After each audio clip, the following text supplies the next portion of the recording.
Ivan Pavlov theory, classical conditioning, first discovered by Russian physiologist Ivan Pavlov, 1849 to 1936. Classical conditioning is a learning process governed by associations between an environmental stimulus and another stimulus which occurs naturally. All classical conditioned learning involves environmental interaction for learning to occur. There must also be a neutral stimulus. There must also be a neutral stimulus, which is then followed by a naturally occurring reflex.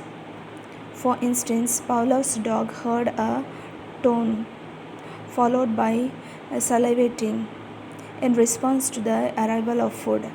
Once the sound of the neutral stimulus becomes linked to the stimulus present in the environment, it soon becomes possible to induce salivating just by sounding the neutral stimulus.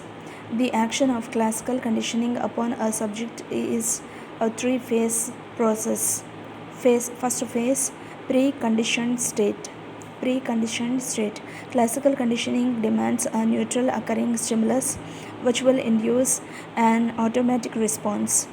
So at this stage there is a UCS, unconditioned stimulus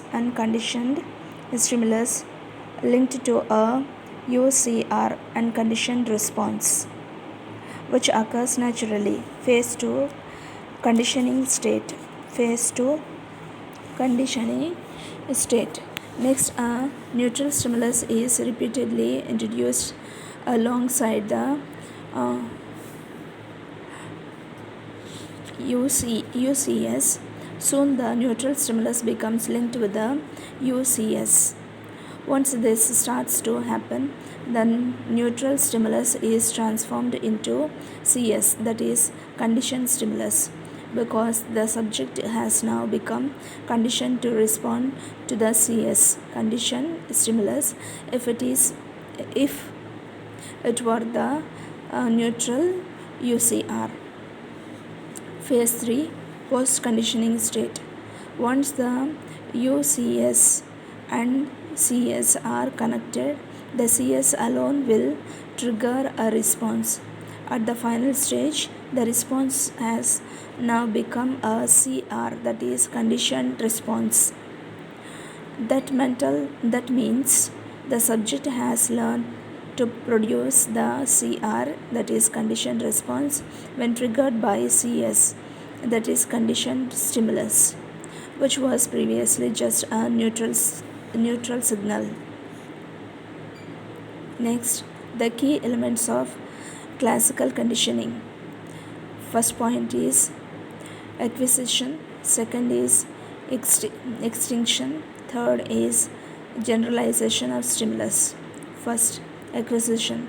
Acquisition requires a neutral stimulus to become linked with an unconditioned stimulus.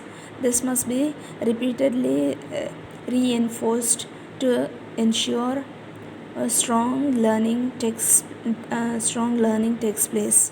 Second, extinction. Extinction, the opposite of acquisition, occurs when a conditioned response weakens or ceases to exist. For a conditioned response to be maintained, the unconditioned stimulus must be reintroduced occasionally to top up the desired conditioned response. Third, generalization of stimulus. Once the conditioned response has been created, it can tend to emerge a response to other stimuli which appear similar. For instance, if a particular bell tone is the conditioned stimulus, similar sounding bell tones can elicit the same response.